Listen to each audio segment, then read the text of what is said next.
afternoon and welcome back to Bella Coconut Boutique on YouTube. If this is the first time you are joining me, welcome. I'm incredibly excited for you to be here to learn some of my favorite crochet techniques and patterns. And if you've already been with me before and watched previous patterns, welcome back. I'm just going to do a quick and easy basic crochet stitch tutorial. So I am just going to start with any size hook, any size yarn. Typically, you're going to match the hook size on the back. This is if you're doing a gauge. So gauging is when you are trying to match a specific measurement. This is incredibly important for items such as clothing, sweaters, hats, pants, things like that, where you need chest measurements or girth or shoulder drop measurements. So gauge is really important for patterns such as those. For this purpose, it is not. So you do not need to necessarily choose a hook size based on your yarn. I'm just going to go with my trusty H hook. That's what I tend to do most of my projects in, and a medium 4 weight yarn. This just happens to be Super Saver in the color Minty if you wanted to see the color, but again, it does not matter just because I'm going to show you some basic stitches. So right now I'm going to show you how to chain. This is simply to make a length of yarn into a stitch. So it is just chaining. It will not build on itself. It will only get longer. So for this, I do a slip stitch, a knot to start.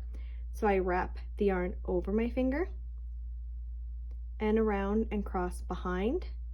I pinch my thumb where they cross, and then I pull the yarn through and make a slip knot. I will show you again, and that's easy to just undo.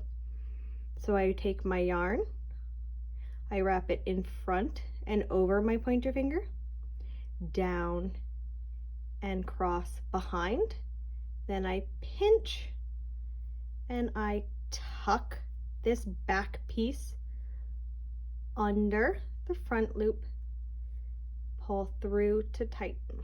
So that is how you do a slip knot.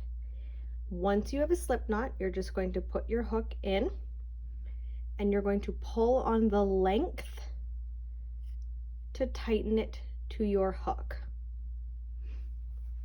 So you'll just be able to, you can loosen it by pulling it back if you find that you've pulled it too tight, but you look at your tail and the working yarn, the yarn still connected to your ball or your skein, and that is the one that you will gently pull to tighten your slip knot. So to begin chaining, to make this one loop a long string of loops, you're going to just hold your tail so it doesn't get in the way. I have confused my tail with my working yarn far too many times, so I've learned to just kind of tuck it out. And we are going to grab, for righties, you're going to grab the working yarn with your hand, put it over. So you're going to wrap behind your hook and go over it.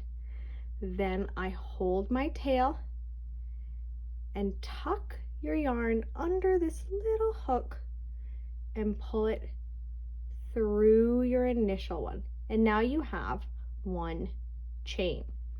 And you're going to repeat that. So wrap your yarn behind and over and pull, tucking it under that hook to pull through your chain. So again, yarn around, behind, and over.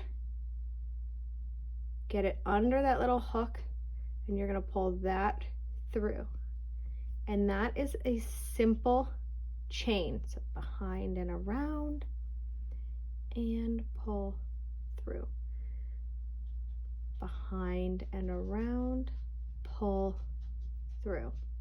So you will just repeat this as long as you would like.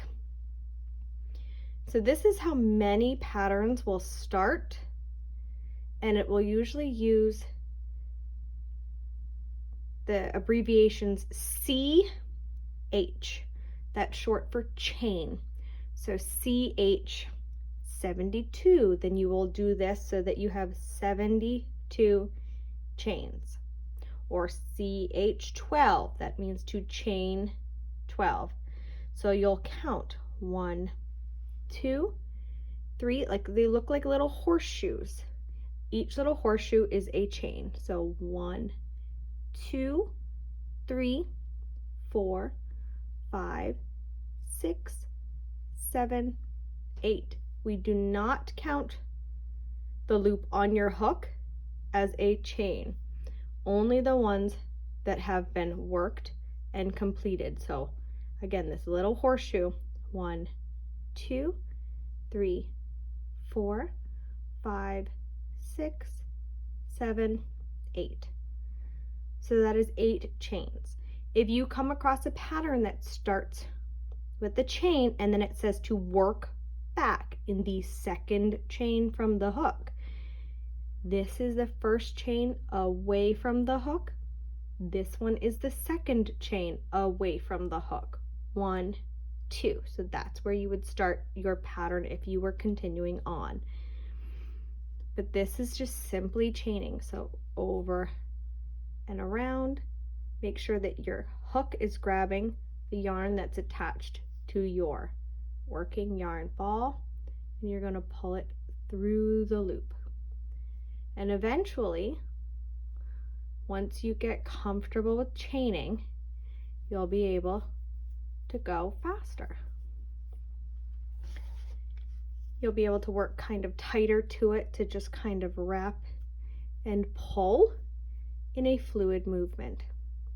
But just practice. Chain as long as you want, then undo your hook and simply pull it back out. And you can go back to where your slip knot is, or you can undo your slip knot and start your project again. So slip knot, I wrap around, cross back, tuck it through, and pull.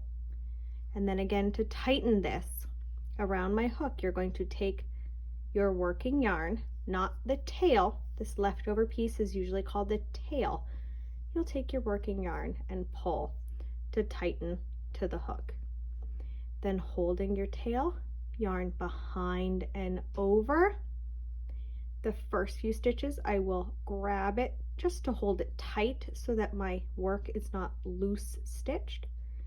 Make sure that your working yarn, goes under the little hook, and you're going to pull that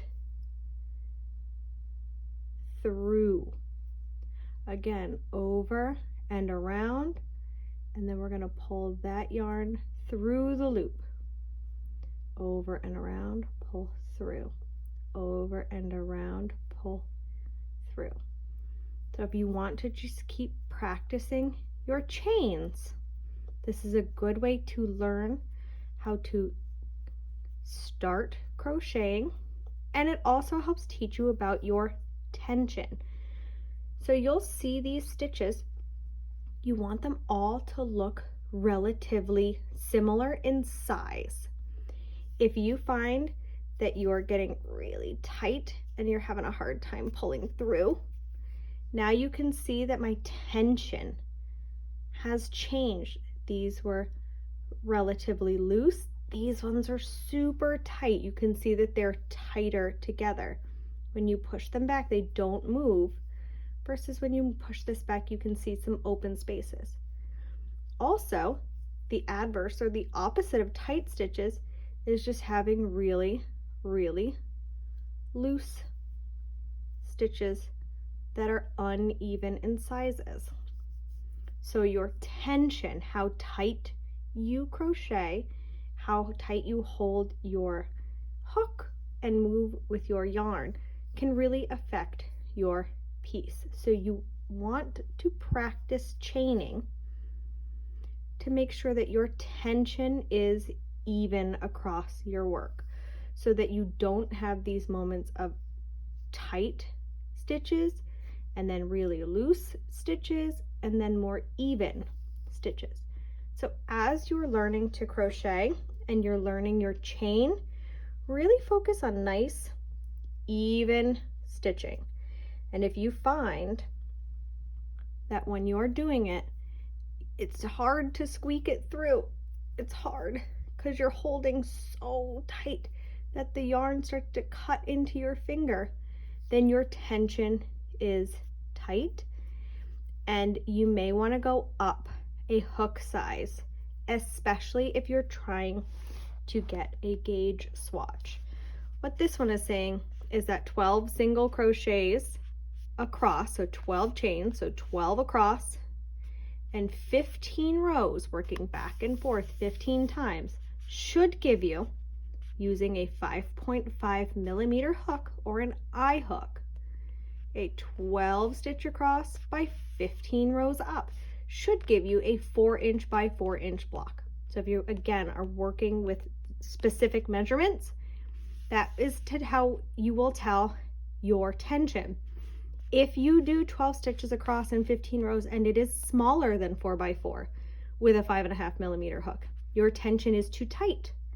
If your block is higher or larger than 4" by 4" with a 5.5 millimeter crochet hook doing 12 stitches by 15 rows, then your tension is loose and your stitches are loose. So that is how you will learn how to adjust your tension and what hook you need to match your size gauge there of 4" by 4". But that is a little more advanced for right now. Right now we're just working on those chains. So keep practicing, try chaining all the way across, count as you go, or also try to do several stitches and then stop and then go back and count your work so that you're learning to count your stitches. You will end up counting a lot in crochet. So if you can learn to identify your stitches and count them with something as the starting point of a chain, it will help you in the long run. I want to thank you so much for spending the last few minutes with me learning about chaining and the importance of chaining and your tension. And I look forward to working on more stitches with you, building on our chains, and making some wonderful, beautiful projects together. Thank you so much for joining me again, and happy crafting.